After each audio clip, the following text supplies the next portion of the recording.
안녕하십니까. 기사포스트 강사 권우석입니다. 정보처리 기사 필기 프로그래밍 언어 활용 첫 번째 시간이 되겠습니다. 이번 첫 번째 시간에 이제 C 언어에 대해서 이제 설명을 드릴 텐데, 일단 프로그래밍 언어가 무엇인지 개념을 이번 시간에 한번 설명드리도록 하겠습니다. 그리고 필기는 이제 5개의 과목으로 구성이 되어 있는데요. 그 중에서 프로그래밍 언어 파트가 나머지 과목에서도 개념이 이용이 됩니다. 그렇기 때문에 프로그래밍 언어 활용 과목을 먼저 설명을 드리도록 할게요. 프로그래밍에 대한 개념을 이해를 하게 되면은 나머지 과목을 학습하기가 좀 편합니다. 그래서 먼저 설명을 드리도록 하겠습니다. 자, 그리고 C 언어가 프로그래밍 언어 종류가 되는데요. 종류 중에서 C 언어, 자바 언어, 파이썬이 출제가 됩니다. 자, C하고 자바하고 파이썬이 출제가 되는데요. C 언어가 가장 기본이 되는 언어라고 보시면 됩니다. 자, C에서 다 출발을 했어요. 자, C 언어를 이해를 하게 되면은 자바도 이해하기 쉽고요. 그리고 파이썬도 이해하기 쉽습니다. 그래서 가장 기초가 되는 언어가 C 언어가 되기 때문에 프로그래밍 언어 활용해서 C 언어를 먼저 설명을 드리도록 하겠습니다.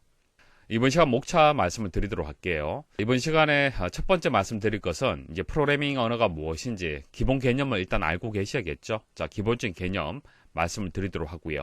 그리고 공단 샘플 문제를 한번 풀이를 해보도록 하겠습니다. 공단 샘플 문제를 풀이하려면은 문법적인 부분을 여러분들이 이해를 하셔야 되는데, 문법은 다음 시간에 말씀을 드리도록 하고요. 간단한 문제를 풀이를 해서 C 언어가 어떻게 작동이 되는지 이런 것들을 한번 설명 한번 드려보도록 하겠습니다. 공단 샘플 문제라는 것은 2020년부터 출제 기준이 이제 변경이 되면서 C 언어 파트가 이제 추가가 되었는데, 이전에도 C 언어는 출제가 되었습니다. 그래서 C 언어를 공단에서 어떻게 출제를 할 것인지 발표한 자료가 있습니다. 그 문제를 가지고 이번 시간 설명드리고 마치도록 하겠습니다. 정보처리 기사 자격증은 소프트웨어를 개발할 수 있는 역량을 검증하는 시험이 되는 겁니다. 그렇기 때문에 소프트웨어를 개발하는 절차를 여러분들이 알고 계셔야 됩니다. 간단하게 말씀을 드리면은 첫 번째는 분석 단계가 있습니다. 자, 요구사항을 분석하는 단계. 자, 그 다음 분석한 결과를 가지고 설계하는 단계. 그 다음 구현하는 단계. 자, 테스트하고 유지보수하는 이런 단계로 이제 진행이 되는데요. 지금 배우는 이제 프로그래밍 언어 활용 파트는 구현 단계하고 관련된 내용입니다. 실제 어떻게 소프트웨어를 구현을 할 거냐, 그때 구현할 때 사용하는 언어가 프로그래밍 언어가 되는 거예요. 그래서 구현 파트하고 관련된 내용을 이제 설명을 드릴 겁니다. 자, 프로그래밍 언어의 정의를 한번 보도록 하겠습니다. 컴퓨터를 사용하여 문제를 해결하기 위해서는 컴퓨터에게 문제 해결 방법과 절차를 지시해야 하는데, 이때 지시하는 명령어의 집합을 프로그램이라고 하고, 자, 우리가 프로그램 그렇게 부르는데 그 프로그램을 정의를 내리게 되면은 명령어의 집합이에요. 컴퓨터에게 어떤 작업 지시를 하려면은 명령어를 전달을 해줘야 되는데, 그 명령어를 모으게 되면은 이제 프로그램이 되는 겁니다. 자, 그리고 이런 이제 프로그램을 작성하는 과정을 프로그래밍이라고 부르는 겁니다. 컴퓨터에게 명령을 전달하기 위해 약속된 다양한 명령어 집합, 자, 프로그램의 종류를 프로그래밍 언어라고 부르는 거고요.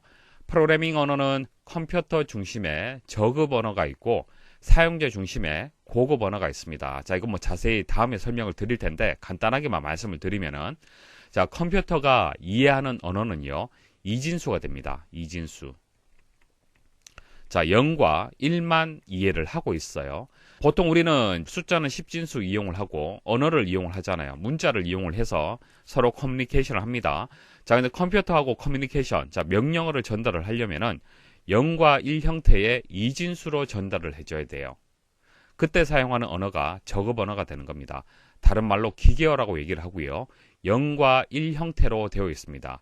자, 예전에는 우리가 프로그래밍을 할 때는 저급 언어를 이용을 했습니다. 그래서 프로그래밍 하기가 상당히 어려웠어요. 사람 중심이 아니라 컴퓨터 중심이 되기 때문에 0과 1 형태로 되어 있는 명령어를 다 알고 있어야만 프로그래밍을 하실 수가 있었습니다. 자, 하지만 지금은 어떻습니까?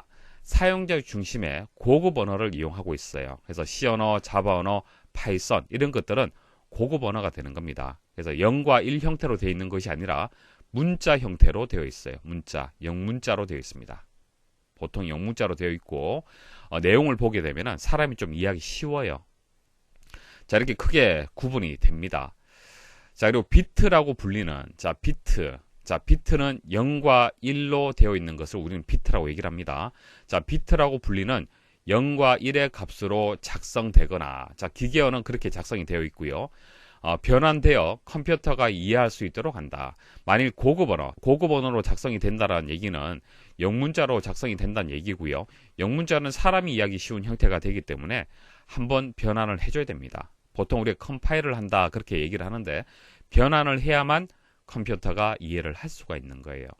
자, 일단 중요한 것은 컴퓨터가 이해하는 언어는 기계어가 되는 거고요. 비트, 그러니까 0과 1 형태로 해서 이해를 한다. 자, 그렇게 정리를 하시면 되겠습니다. 그래서 0과 1 형태로 구성된 프로그램이 있을 수가 있고요. 자, 0과 1 외에 문자로 구성된 프로그램, 그러니까 고급 언어로 만든 프로그램이 있습니다. 고급 언어로 되어 있을 때는 번역기, 컴파일러라는 것을 통해서 번역을 해야만 컴퓨터가 이해할 수가 있는 겁니다. 그러니까 컴퓨터는 1과 0 형태로만 이해를 하기 때문에 번역을 한번 해줘야 되는 거예요. 하지만 0, 1 형태로 되어 있다라면 바로 처리가 가능하겠죠. 그래서 프로그래밍 언어라는 것은 명령어의 집합의 종류가 되는 겁니다. 그래서 C도 있고 자바도 있고 파이썬도 있는 겁니다. 그리고 이제 금방 비트라는 얘기가 나왔는데 컴퓨터의 자료 처리 단위가 되는 겁니다. 비트라는 것은, 자, 비트의 정의를 보시면은 정보의 최소 단위가 되는 겁니다. 비트. 자, 1비트의 정보 표현 개수는 2의 1승이 되기 때문에 2개가 되는 거예요. 무슨 뜻이냐면 이런 겁니다. 자, 1비트라고 우리가 얘기를 했을 때 저장 공간이 하나가 존재하는 겁니다. 자, 이 저장 공간에 이진수 형태로 해서 값을 저장할 수 있기 때문에 0 또는 1 값을 넣을 수가 있는 거예요. 그러니까 정보의 가지수가 몇 가지입니까? 하나, 둘. 한 개의 비트가 있다라면은 표현할 수 있는 정보의 개수는 이제 2개가 되는 겁니다. 그래서 2의 1승이 되기 때문에 2가 된다는 얘기입니다. 자, 그 다음 비트 외에도 바이트라는 단위도 있습니다. 자, 바이트는 비트가 8개 모여 있을 때 바이트라고 얘기를 합니다. 보통 우리가 바이트라는 단위를 일반적으로 많이 사용을 하죠. 8비트가 되기 때문에 2의 8승계의 정보를 표현할 수가 있습니다. 자, 256개의 정보를 표현할 수가 있습니다. 그 외에도 단위를 정리를 한번 해보도록 하겠습니다. 자, 비트에서 곱하기 8을 하게 되면 바이트가 되고요. 바이트에서 곱하기 1024. 왜 1024를 곱하냐 하면은 2의 10승이 1024가 되기 때문에 그래요. 컴퓨터는 이진수를 기반으로 해서 처리가 되는 겁니다. 자, 10진수 기반으로 우리가 처리가 될 때는 미터에서 킬로미터 단위가 만들어질 때 곱하기 1000을 하잖아요. 10진수가 되기 때문에 우리가 곱하기 1000을 하는 거고요. 컴퓨터 단위에서는 2의 10승, 10진수가 아니고 2진수 단위가 되기 때문에 2의 10승, 그러니까 1024를 곱해줘야 됩니다.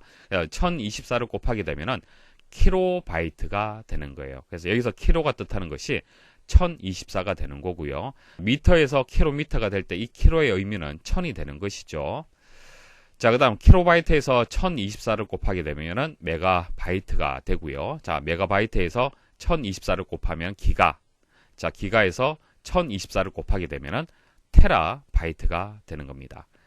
그래서 1메가바이트는 100만 바이트 정도의 크기다라고 보시면 되고요. 그리고 기가바이트라고 얘기를 했을 때 이것을 바이트로 변환하게 되면은 약 10억 바이트 정도의 크기라고 보시면 되겠습니다. 자, 이렇게 단위가 나뉘게 되겠습니다. 우리가 키보드를 이용을 해서 영문자를 입력을 하는데 A라고 우리가 입력을 합니다. 자, A라는 것은 사람이 이해하는 문자죠. 사람이 이해하는 이 문자 A를 입력을 했을 때 컴퓨터가 어떻게 받아들이는지, 내부적으로 어떻게 처리가 되는지 한번 설명 한번 드려보도록 하겠습니다. 금방 말씀드렸다시피 컴퓨터는 비트 단위, 그러니까 이진수 단위로 해서 처리가 되는 겁니다. 그래서 A라는 이 문자를 이진수로 변환을 합니다. 그래서 1, 00, 0001 이런 식으로 변환을 하는 겁니다. 자, 이렇게 변환하는 기준이 뭐냐면은 코드로 변환을 해주는 겁니다. 아스키 코드라고 얘기를 하는데요. 자, 아스키 코드 표가 있어요. 아스키 코드 표를 보시면은 A 같은 경우에는 10진수로 미리 만들어 뒀습니다. 코드화로 만들어 뒀어요. 이진수를 표현하게 되면은 1000001이 되는 겁니다. 자, 이렇게 컴퓨터는 받아들이는 거예요. 사람은 키보드에서 A라고 입력을 했지만은 컴퓨터는 이와 같이 이진수 형태로 해서 변환을 하게 되는 겁니다.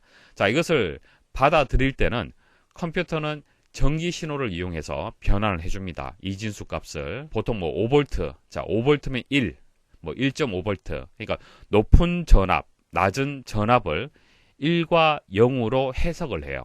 본체에 보시면은 전원 버튼이 이렇게 되어 있죠. 자, 전원 버튼이 이렇게 되어 있는데 이게 1, 0을 뜻하는 겁니다. 컴퓨터는 기본적으로 이진수를 기반으로 해서 처리가 되는 거고요. 이진수를 구분하기 위해서 전류가 이제 흐르게 되는 거잖아요. 전류가 흐르는데 그 전압의 크기, 자, 높은 전압일 때는 1, 낮은 전압일 때는 0으로 인식을 하는 거예요. 그래서 전류가 이렇게 흐르는 겁니다. 5V, 1.5, 1.5, 1.5, 1.5, 1.5, 5V 이런 식으로 해서 전류가 흐르는 겁니다. 이렇게 전류가 흐르면서 아, 이게 A구나 라고 컴퓨터가 이해를 하는 겁니다. 그래서 컴퓨터는 전기적 신호에 매칭시켜서 컴퓨터가 이해할 수 있도록 이렇게 내부적으로 변환이 되는 겁니다. 자, 그리고 1 더하기 2, 우리가 계산기 프로그램 이용을 해서 컴퓨터를 이용하게 되면 1 더하기 2 계산 결과인 3을 모니터를 통해서 확인을 할 수가 있습니다. 자, 이게 내부적으로 어떻게 처리가 되는지 한번 설명 한번 드려보도록 할게요. 컴퓨터라고 했을 때 중요한 장치, 메모리라는 장치가 있고 CPU, 중앙 처리 장치가 있고요. 입력 장치, 출력 장치가 있습니다. 입력 장치는 마우스나 키보드 생각하시면 되고, 출력 장치는 모니터, 프린터 이런 것들이 출력 장치가 되겠죠. 자, 그럼 1 더하기 2, 이 값을 입력 장치를 통해서 입력을 하겠죠. 그 입력한 데이터, 명령어들은 메모리에 있습니다. 1 더하기 2 이렇게 메모리에 저장이 되고요. 자, 그 다음 CPU는 처리하는 역할을 하는 겁니다. 메모리는 저장하는 역할을 하는 거고요. CPU는 처리하는 역할을 하는 겁니다.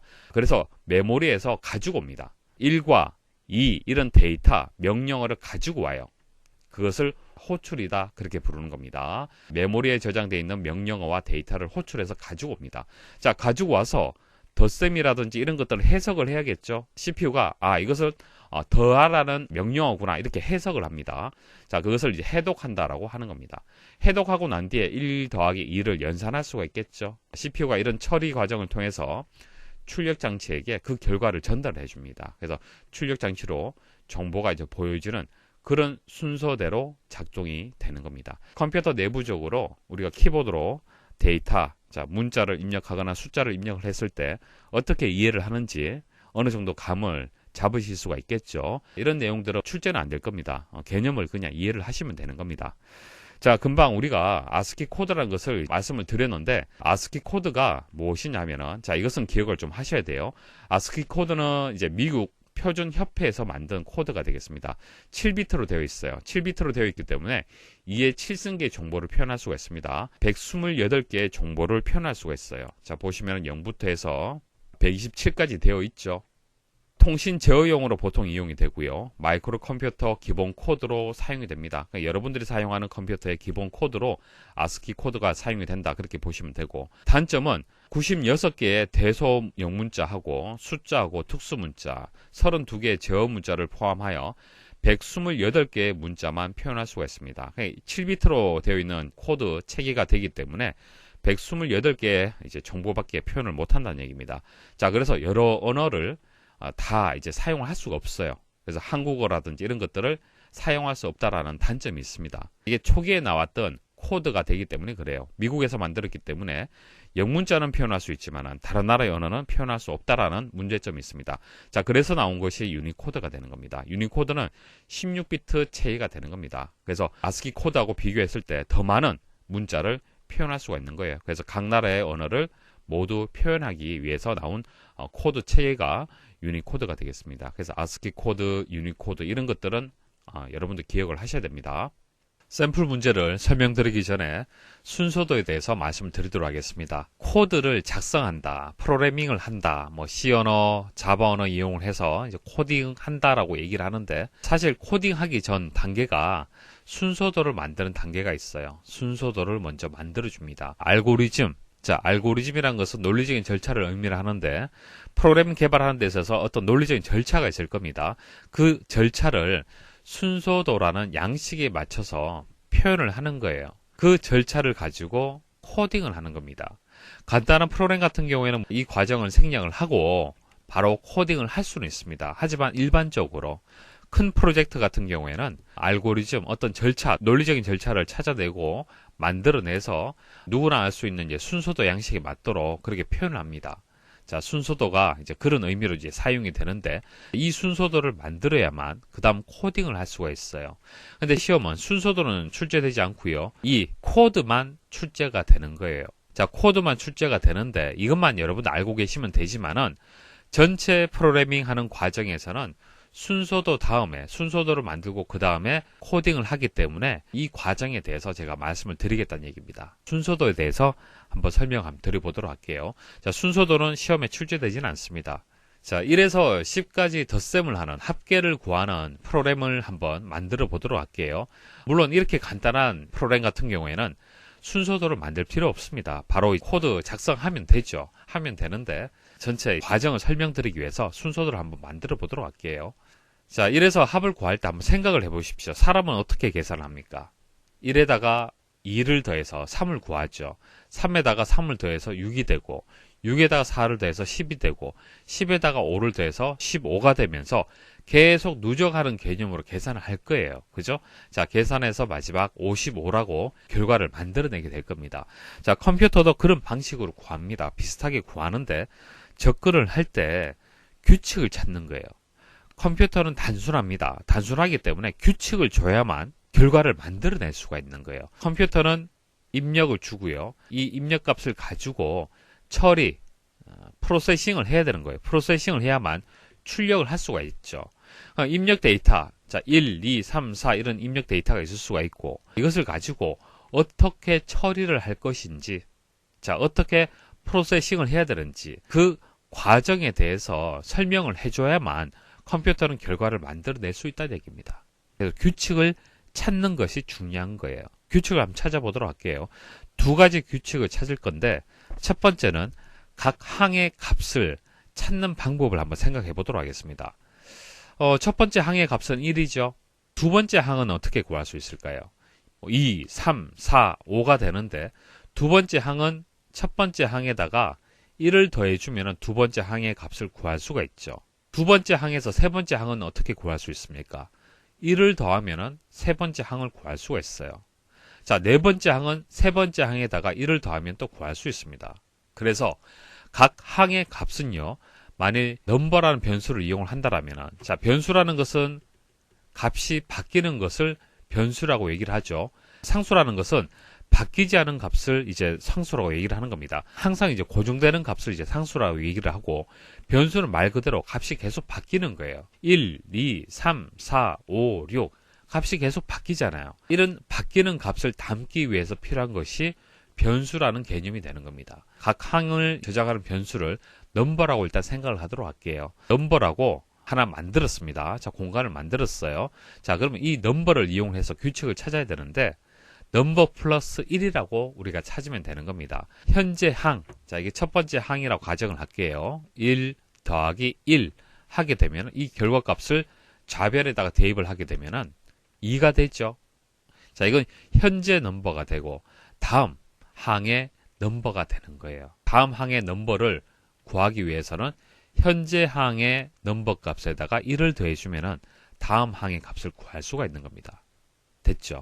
이건 다 적용이 되는 거예요. 동일하게. 규칙이 되기 때문에 예외가 있으면 안 됩니다. 다섯 번째 항, 자, 5가 들어가면 6이 되죠.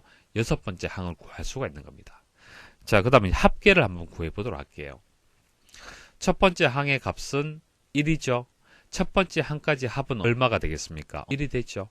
자, 두 번째 항까지 합은 어떻게 됩니까? 첫 번째 항까지의 합계하고 두 번째 항을 더해주면 되죠. 이렇게 더해주면 3이 됩니다. 자, 그리고 여기까지 이제 합계하고 세 번째 항하고 더해주면은 또 합을 구할 수가 있습니다. 여기까지 합계하고 네 번째 항의 값하고 더해주면은 네 번째 항까지 합을 또 구할 수가 있죠. 규칙을 한번 이끌어내 보도록 하겠습니다. 합계를 썸이라고 할게요. 썸이라는 변수에다가 저장을 하도록 하겠습니다. 그럼 썸 해서 더하기 넘버가 되는 거예요. 여기서 1, 2, 3, 4, 5 이것의 의미가 뭡니까? 이게 넘버가 되는 거죠. 값이 1처럼 계속 고정되는 게 아니잖아요. 1, 2, 3, 4, 5, 6, 7, 8, 9 이렇게 값이 바뀌는데 이 값은 위에서 넘버라고 정의했을 때에 그 변수 값이 되는 겁니다. 썸에다가 넘버를 더하게 되면은 다음 썸을 구할 수가 있는 겁니다. 이렇게 두 가지 규칙을 찾게 된 거예요. 이 규칙을 이용을 해서 순서도 기호로 한번 표현을 해보도록 하겠습니다. 자, 순서도 기호는 여러분들 아실 필요 없습니다. 간단하게 말씀을 드리면은, 자, 이렇게 타원형으로 표현하게 되면 이게 시작 혹은 끝을 나타내는 겁니다. 프로그램의 시작과 끝을 나타내는 거고요. 그리고 프로그램은 기본적으로 입력, 처리, 출력 순서대로 진행이 됩니다. 입력 단계 보시면은 넘버가 1로 초기화가 되었고, 자, 이렇게 뭐 1이 되었는지 0으로 되었는지 이거 중요한 거 아닙니다. 자, 이런 것들은 신경 쓰실 필요 없어요. 자, 넘버를 1로 초기화를 했네요. 자, 첫 번째 항을 의미를 하겠네요. 썸은 0입니다. 자, 첫 번째 항의 합계는 1이 돼야 되는데 왜 0이 되느냐? 신경 쓰실 필요 없습니다. 처리하는 과정에서 첫 번째 항의 합이 계산이 됩니다. 신경 쓰실 필요 없고요. 자, 그 다음 이거 조건문이 되겠습니다. 넘버가 10보다 작거나 같으냐 반복을 시키는데 이 조건을 만족하는가에 따라서 반복이 되지 않을 수도 있는 거예요. 자, 이 조건을 만족할 때 true가 되죠. true. 자, 참일 때 아래쪽으로 붕괴하는 겁니다. 만족하지 않을 때 false일 때는 빠져나오는 거예요. 이 조건을 만족하지 않는다. 무슨 뜻입니까? 넘버가 1, 현재 1값을 가지잖아요. 그럼 1이 되면 어떻게 되는 겁니까? 넘버가 10보다 작거나 같으냐? 이 조건 만족하죠? 2, 3, 4, 5, 6, 7, 8, 9. 자, 10까지도 만족하죠? 11이 되었을 때는 어떻습니까? 자, 넘버가 10보다 작거나 같으냐? 만족하지 않죠. 그때는 빠져나온다. 그런 설명이 되는 겁니다. 자, 이런 조건이 있어야만 반복 구조를 빠져나올 수가 있는 겁니다. 그래서 넘버가 일단 1이 되기 때문에 아래쪽으로 true가 되면서 이제 수행이 되는 겁니다. 썸을 계산을 하게 되는 거죠. 넘버가 1이 되고 현재 썸은 0이 되죠.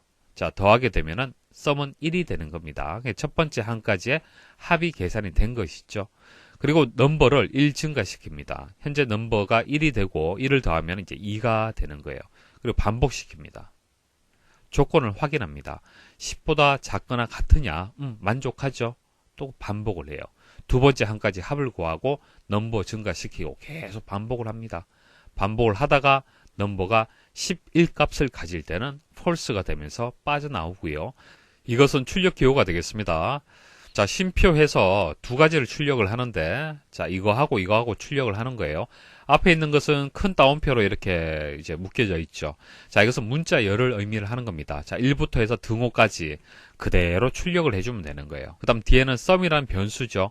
자, 썸 변수에는 10번째 항까지 합이 55가 저장이 되어 있습니다. 55가 이렇게 출력이 되는 겁니다. 그리고 end에서 끝나게 되는 거예요. 자, 이 순서도에서 중요한 것이 뭐냐면 가장 핵심이 되는 부분이 뭐냐면 이 처리문이 되는 거예요. 자, 조건문이 되는데 이 조건문의 이해가 중요한 겁니다. 왜 여기서 10이 아니고 9는 왜 안 되는지, 11은 왜 안 되는지, 자, 부등호 방향이 꼭 이렇게 들어가야 되는 것인지, 자, 크거나 같다 혹은 등호, 크다, 작다 많잖아요. 그죠? 자, 여러 가지 부등호 중에서 왜 이 부등호가 들어갔는지 그 이유를 판단하실 수 있어야 됩니다. 자, 이것을 판단을 하려면은 눈으로 할 수는 없습니다. 눈으로 판단할 수는 없어요. 만약 이 부분에 10을 블랭크로 해서 한번 찾아보세요라고 만일 이제 문제를 주잖아요. 물론 이렇게 시험에 나오진 않습니다. 순서도는 나오지 않습니다. 나오지 않지만은 C 언어 혹은 자바 언어, 파이썬 문법에 맞도록 물어볼 수는 있어요.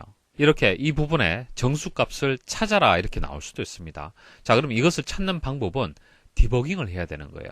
각각의 변수의 값이 어떻게 바뀌는지 추적을 할 수 있어야만 여기에 블랭크를 채울 수가 있는 겁니다. 그 연습을 한번 해보도록 할게요. 컴퓨터가 어떤 순서대로 이제 진행이 되는지 그것을 손으로 쫓아가는 겁니다. 사람이. 자, 스타트 시작이 되었죠. 넘버 변수에다가 1을 대입을 합니다. 썸에다가 0을 대입을 합니다. 조건 나왔죠. 넘버가 10보다 작거나 같으냐. 현재 넘버 값이 1이 되기 때문에 조건을 만족하죠. true가 됩니다. 그럼 아래쪽으로 분기를 하죠. 썸은 넘버를 더 더해주면 되겠네요. 누적을 해주면 되겠네요. 자, 썸에다가 1이 되죠. 더해서 1이 되었습니다. 넘버는 1 증가시킵니다. 자, 또 반복을 하죠. 조건 판단합니다. true죠. 넘버가 2가 되기 때문에. 자, 이런 식으로 계속 반복을 해요. 자, 반복을 해서 넘버, 썸 계속 구합니다. true 되겠죠? 자, 쭉 구하고 마지막 넘버 값이 9값을 가졌을 때 한번 생각을 해보도록 할게요. 9라는 값을 가졌어요. 자, sum, 이전 sum하고 9하고 이제 더하게 되는 겁니다. 그러면은 45가 될 거고요. 45가 되고요. 1이 더 더해지면 10이 되겠죠. 자, 반복을 합니다. 자, 아직까지는 이 조건 만족하죠. true가 됩니다. sum을 구해 볼게요. 55가 되죠. 자, 55가 되고 넘버는 현재 10이 되고 1을 더하게 되면 11이죠. 자, 잘 보세요. 여기서 넘버가 10보다 작거나 같으냐 이 조건 만족하지 않죠. 그냥 false가 되는 겁니다. 그냥 빠져나오고요. 자, 출력을 했을 때 이 결과가 나오죠. 그러니까 사람이 생각하는 55라는 결과가 디버깅을 했을 때도 동일하게 나오잖아요. 그러면 이게 맞다는 얘기입니다. 만일 이게 9라고 한번 생각을 해보십시오. 9값이 들어갔으면 어떻게 됐을까요? 마지막 단계는 수행이 안 됐겠죠. 만일 11이라고 들어갔으면 한 번 더 반복을 했을 겁니다. 이런 식으로 해서 디버깅을 해야만 여기에 정확하게 10이 들어가는 것인지 9가 들어가는 것인지 11이 들어가야 되는 것인지 판단할 수가 있는 겁니다. 자, 부등호도 마찬가지입니다. 등호가 만일 없다라면 디버깅 결과가 또 달라질 거예요. 자, 이렇게 해서 이제 디버깅을 통해서 내가 제대로 이제 순서도의 어떤 조건문이라든지 제대로 만들었는지 확인을 하실 수가 있습니다. 공단 샘플 문제는 1에서 10까지의 합을 구하는 덧셈을 하는 문제가 되겠습니다. 자, 이 문제는 여러분들이 충분히 이해를 하실 거예요. 개념은 여러분들이 이해하실 거고요. 다만 이것을 C 언어 코드로 코드로 표현하는 방법을 여러분들이 아직까지 잘 모릅니다. 문법을 모르기 때문에 그래요. 그렇죠. 자, 하지만은 1에서 10까지의 덧셈을 구할 때 순서도가 어떻게 되는지 여러분들 개념 아실 거예요. 어차피 순서도에서 순서도를 만들 수 있으면은 C 언어 코드에 맞도록 문법에 맞도록만 표현해 주시면 되는 겁니다. 여러분들 개념은 다 이해를 하실 건데 C 문법을 몰라서 여기서 이렇게 블랭크로 나오는 이 부분을 채우기가 힘든 거예요. 그래서 그런 것들은 자, 지금부터 많이 이제 연습을 하면 되는 겁니다. 자, 그래서 C 언어는 이런 식으로 문제가 나오는 거예요. C 코드가 나오고, 자, 이 C 코드가 어떤 의미를 가지고 있는지에 대해서 문제에서 설명을 해줍니다. 자, 이 코드는 1에서 10까지의 덧셈을 구하는 C 언어다. 이런 식으로 문제에서 나옵니다. 그러면 이 블랭크를 여러분들이 채워주시면 되는 거예요. 자, 그래서 이제 이 문법을 이제 이해를 해서 이 코드를 해석을 하셔야 되는데, 일단은 우리가 익숙하게 알고 있는 순서도로 한번 표현을 한번 해보도록 할게요. 자, 이 문제를 한번 표현을 해보도록 하겠습니다. 자, 스타트하고 엔드가 나오죠. 첫 번째는 뭡니까? 입력 단계가 있고, 그 다음 처리 단계가 있고, 그 다음 출력 단계가 있죠. 자, 위에서 아래로 물 흐르듯이 처리가 되는데, 중간에 이런 조건문이라든지, 뭐 반복 구조라든지, 자, 이런 구조가 나오면은, 그 구조에 따라서 제어를 계속 수행을 시켜주면 되는 겁니다. 보통 입력, 처리, 출력 순서대로 순서도를 만들죠. 자, 첫 번째는 필요한 변수들을 초기화를 해줘야 됩니다. 그래서 넘버라는 변수를 1로 초기화를 하고 sum이라는 변수는 0으로 초기화를 했습니다. 자, 넘버, sum 이름을 준 것은 여러분들 좀 이해하기 쉽도록 여기에서 나온 변수 이름 그대로 이용을 했습니다. 자, 그 다음 넘버는 10보다 작거나 같다. 자, 이 조건을 만족할 때 처음에는 넘버가 1이고 그 다음에는 1 증가되면 2, 3, 4 이렇게 해서 썸에다 계속 누적을 해줘야겠죠. 반복하는 횟수는 넘버 변수에 따라서 달라질 수 있습니다. 그래서 넘버가 10보다 작거나 같으냐. 자, true이면은 썸에다가 넘버 값을 누적을 해줘라. 그리고 넘버는 1 증가시켜줘라. 자, 이것을 계속 반복을 시키는 거죠. 반복시키고 이 조건에서 false가 된다라면 빠져나오고 그 다음 출력 단계가 되는 겁니다. 자, 썸을 출력을 하는데 결과적으로 우리가 출력하고자 하는 것이 뭡니까? 1에서 10까지의 덧셈의 결과잖아요. 자, 썸을 출력을 하는데 문자 열로 해서 자, 큰 따옴표는 문자 열이 되는 겁니다. 1 더하기 2 더하기 점점점점 더하기 10는 여기까지 문자 열로 출력하고 그 다음 합을 출력을 하는 거예요. 자, 1에서 10까지 더하면은 55가 됩니다. 그래서 이런 식으로 마지막에 출력이 될 거예요. 자, 그런 것을 요구하는 문제가 되는 겁니다. 자, 시험에는 순서도로 나오지 않습니다. 제가 여러분들 이해를 돕기 위해서 순서도를 말씀을 드린 겁니다. 자, 시연어 코드를 말씀을 드릴게요. 자세한 것은 다음 페이지에 말씀을 드릴 겁니다. 간단하게 말씀을 드릴게요. 자, 샵 include studio.h 메인 해서 이렇게 시작이 됩니다. 자, 괄호가 열리고 닫혔죠. 그래서 여기 있는 부분들은 여러분들 모르셔도 됩니다. 설명은 드리겠지만은 이 부분에 대해서는 모르셔도 문제 푸는데 전혀 상관이 없습니다. 중요한 것은 자, 메인 함수입니다. 자, 이렇게 괄호로 되어 있는 것은 함수예요. 메인 함수가 열리고 닫히는 부분이 이렇게 수행이 되는 겁니다. 자, 이렇게 수행이 되기 때문에 실제 수행되는 이 처리문들을 여러분들 잘 이해를 하셔야 되는 거예요. 자, 한번 보도록 하겠습니다. 먼저 int 해서 number라고 되어 있죠. 자, number는 뭡니까? 변수명이죠. 변수명입니다. 자, 변수명인데 이 변수에 대해서 int라고 선언을 했습니다. 선언. 이 변수에 대한 변수 형태를 int로 선언했는데 int는 뭐냐면은 integer, 정수형을 뜻하는 거예요. 정수형. 그래서 number라는 변수는 1에서 10까지의 숫자만 저장하면 되잖아요. 그래서 1, 2, 3, 4 이렇게 딱 떨어지는 정수만 저장하면 되기 때문에 정수형으로 이렇게 선언을 했는 겁니다. 자, 만약 1.24 자, 이런 소수점 아래가 있는 실수형 같은 경우에는 정수형으로 선언하면 안 되죠. number라는 변수가 정수형만 저장을 하기 때문에 int라고 선언을 한 겁니다. 자, 이렇게 변수를 이렇게 선언을 해주고요. 변수 이름 앞에는 변수형에 대해서 입력을 해줘야 됩니다. sum도 마찬가지죠. 정수가 저장이 되면 되겠죠. 자, 그리고 이제 선언을 했기 때문에 변수에다가 값을 저장할 수 있습니다. 1을 저장하고 0으로 저장을 했습니다. 그래서 이것은 변수 선언, 그다음 이 부분은 초기화 단계가 되는 거예요. 자, 순서도에서는 생략이 되었지만은 코드에서는 이렇게 입력을 해줘야 됩니다. 자, 여기까지 설명을 드렸고, 자, 이제 중요한 것은 이 부분이죠. 반복되는 부분인데 넘버가 10보다 작거나 같으냐 이 조건을 만족할 때까지 반복을 시켜줘야 되는 거예요. C 언어에서는 반복을 시킬 때 쓸 수 있는 문법이 여러 가지가 있는데 그 중에서 이 문제에서는 while문이 사용이 되었습니다. 자, while문 다음에는 조건이 들어옵니다. 자, 이 조건이 그대로 이렇게 입력이 되는 거죠. 이 부분이 블랭크로 출제가 되는 거예요. while문에 대해서 알고 있어야만 이 부분을 채울 수가 있겠죠. 반복을 시켜라. 자, 이 조건을 만족할 때까지 반복을 시켜라. 어떤 처리문을? 이 처리문을 이해하시겠습니까? sum은 sum 플러스 number 됐죠. 자, number는 플러스 플러스라고 되어 있는데 자, C 언어에서는 이렇게 표현을 하면은 이 의미하고 동일합니다. 그러니까 number의 변수에다가 1을 증가시켜서 다시 저장을 해라. 이렇게 코드를 입력하셔도 되고 이렇게 입력하셔도 됩니다. 같은 의미예요.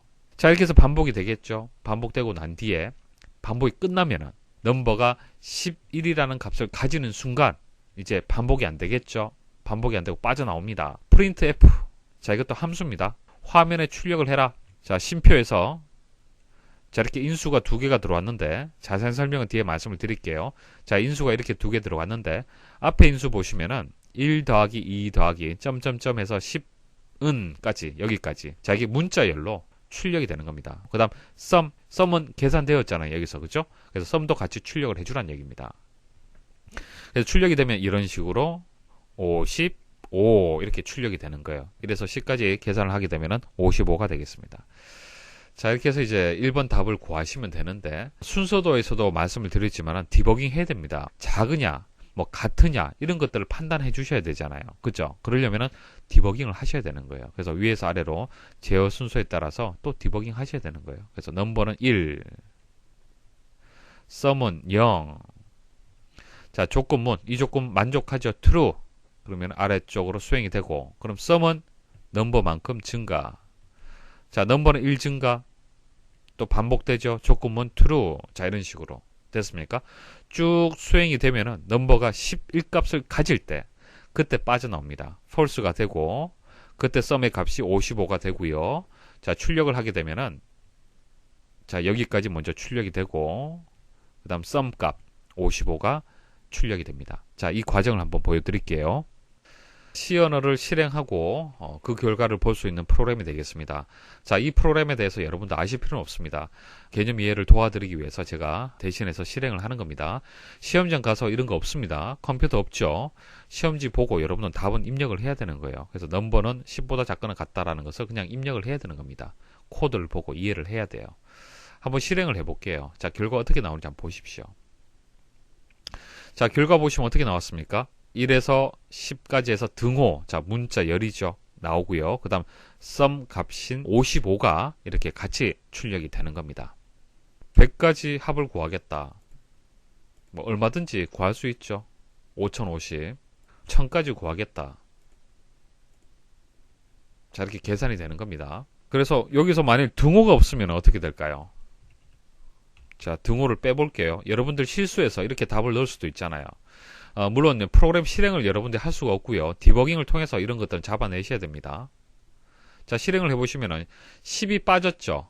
55에서 10이 빠져서 45가 된 겁니다. 이런 식으로 해서 확인하려면은 디버깅을 하셔야만 이게 등호가 들어가는 게 맞구나 라고 판단할 수가 있는 겁니다.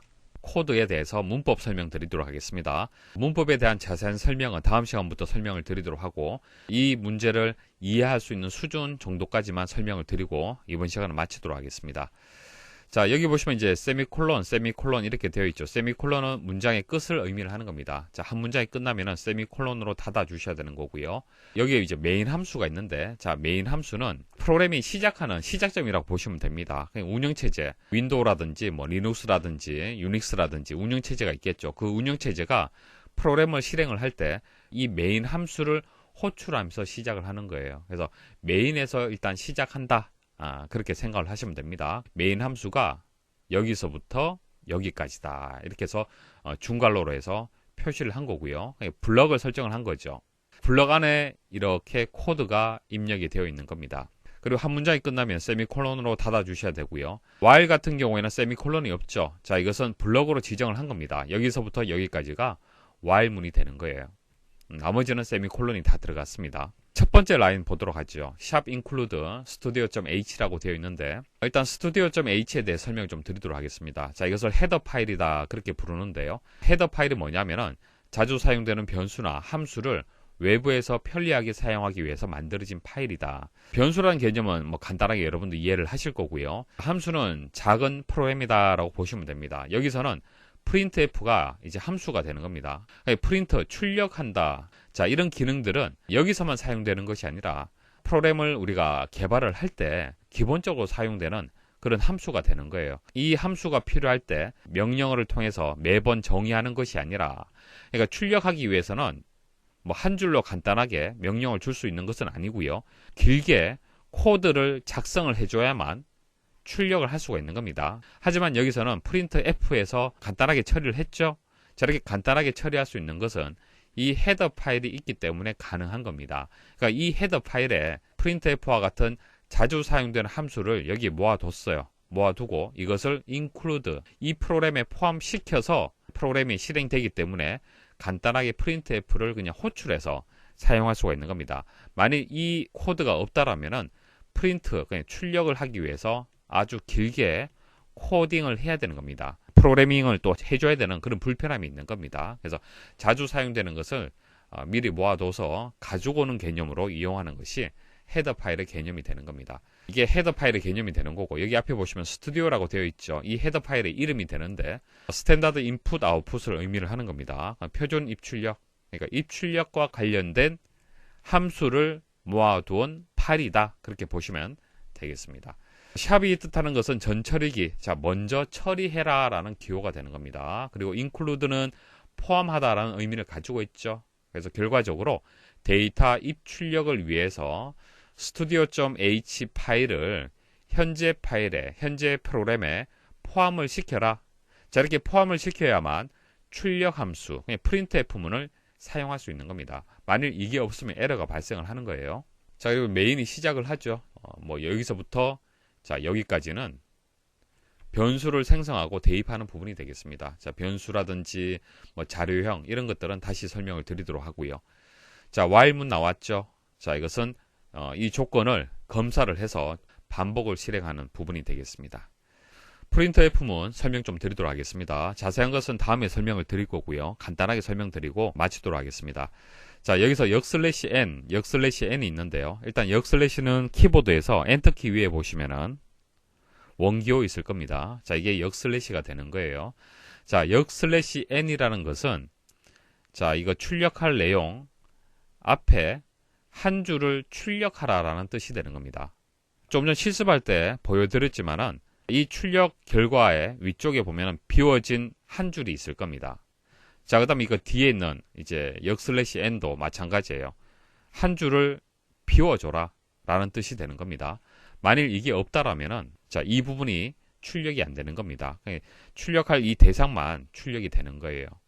뭐 자세한 것은 다음 강의에서 말씀을 드리도록 하고요.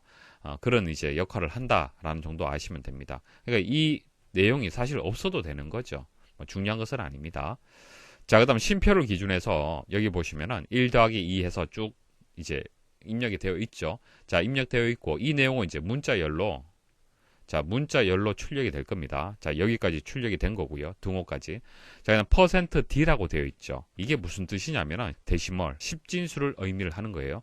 자, 여기에 sum이라는 이 결과가 여기에 출력이 되는 거예요. 그러니까 십진수 형태로 해서 뭐 이진수 형태로 해서 출력할 수도 있고 십진수, 뭐 16진수 이렇게 출력할 수 있는데 십진수 형태로 해서 sum을 출력해라. 그래서 55가 여기 출력이 된 겁니다. 이해하시겠습니까? 그러니까 이거 출력하고 그 다음에 sum이 출력된 것이 아니라 sum은 %D가 되는 거예요. %D와 같은 형태로 해서 sum이 출력이 된 겁니다. 그래서 뭐 간단하게 문법 말씀을 드렸고요. 뭐 이 정도 이해를 하시면 됩니다. 자세한 것은 다음 시간부터 해서 문법 정리하도록 하겠습니다. 수고하셨습니다.